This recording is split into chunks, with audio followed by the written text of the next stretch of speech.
The S2000 has kind of been accumulating parts, and we are trying to piece together our version of what we think a track build S2000 should look like.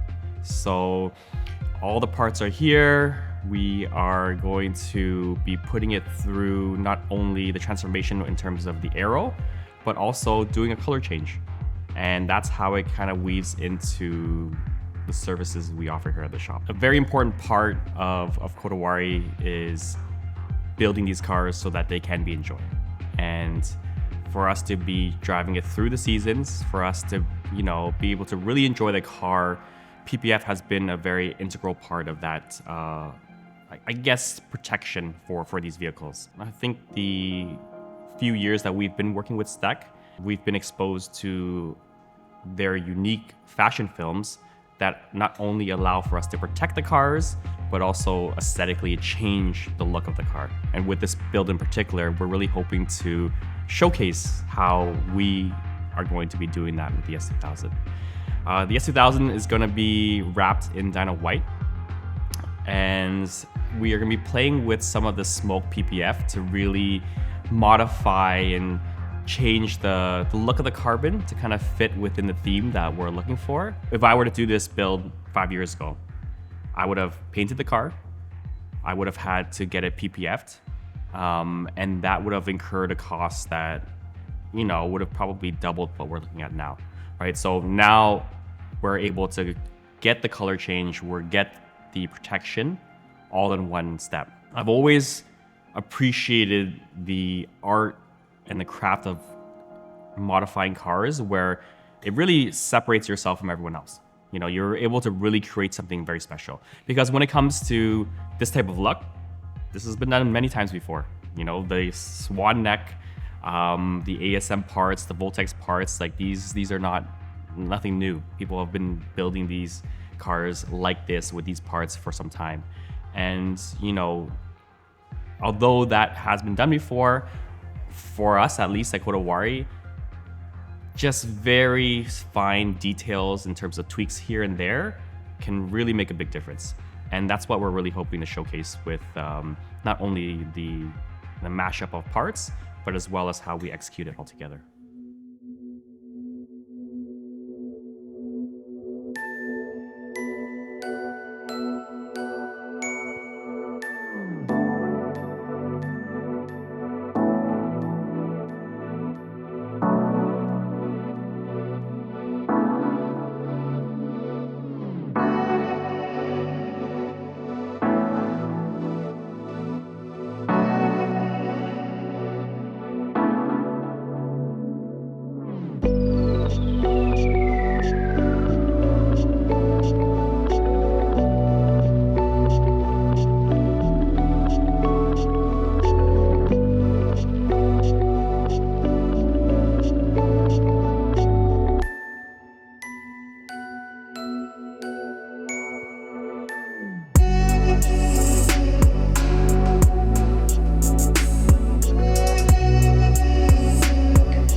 You know, seeing everything come together,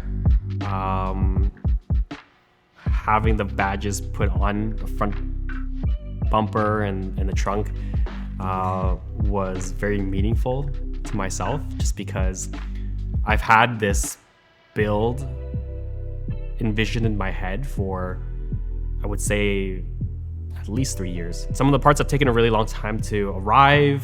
Some of the parts have been sitting here waiting to be put on.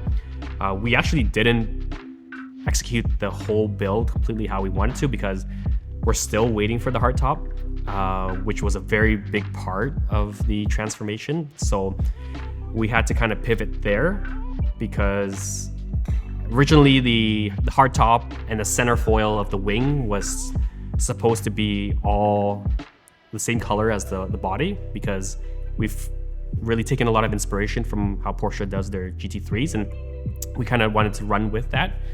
So we kind of had to pivot and decided to kind of keep it a black canopy for now. Overall, this is still a very raw V1, and there are going to be a few changes that we plan on making in the near future.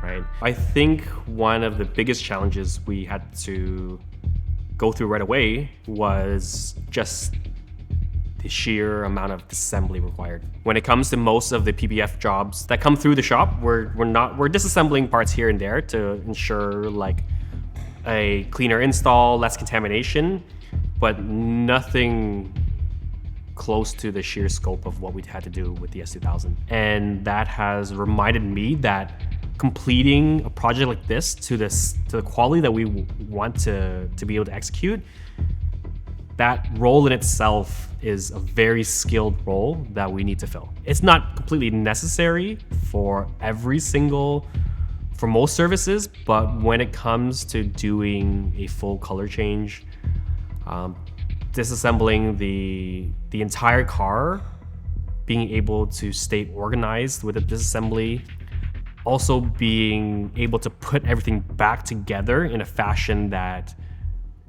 is in line with how it was put together it's very challenging. When it comes to paint protection film, so much of getting a quality result is in the prep work.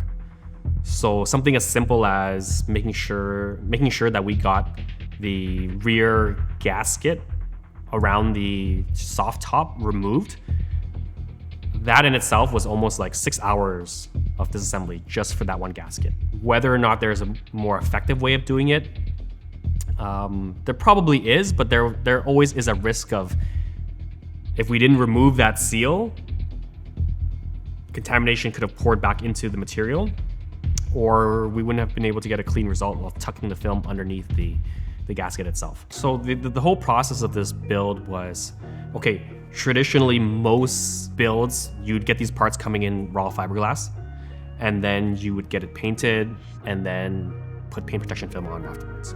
So we were trying to work our way through this process and see if it's possible for us to eliminate any steps that would cut costs and improve efficiency. We had some of the panels completely painted and clear coated, but we actually damaged the front bumper. We had to send it back out to the body shop, and they didn't apply any clear coat when they repaired it. It was just the primer. And we thought maybe that could work. But when we actually tried to get the film to stretch over and stick to help with the application, if it was a very straight panel, it would have worked. But considering the amount of stress and strain that the film's under, it needs to be clear coated, right? And through the process of working with paint protection film, we've come to understand that any texture that is seen on the clear coat, when you put the film on, it's going to showcase that texture. One of the things that we knew coming in was we would have to really learn how to properly plan out inlays using either the PPF material or vinyl. And we came to a quick realization that with some of the curvatures that we confronted with the ASM front and Voltex front bumper, it was just asking too much of the film itself. And we ended up having to put a lot of inlays down, and that was pretty challenging. Doing inlays, strategically planning inlays, and having that seamlessly butt up to the paint protection film is definitely a skill and an area that we want to put a lot more practice into. Considering this was our first time playing around with these new techniques, pretty happy with what we were able to achieve. And the main goal of this project was not to get it perfect right off the first try. We learned a lot, and that was the main point. Considering the fact that all the factors and challenges that we had to overcome, I'm really happy with the way things are right now. Still a lot of areas that need to be worked out, but that's part of the process. And I know at the beginning of this project, I said that this was kind of like an accumulation, a kind of build-up, I would say, to everything that we've learned and everything that is important to our team when it comes to a project like this. And after completing it, I still feel the exact same way, and I'm happy we were able to piece everything together. And every single time I look back at the car, every single time our team walks by the car, it puts a big smile on our face.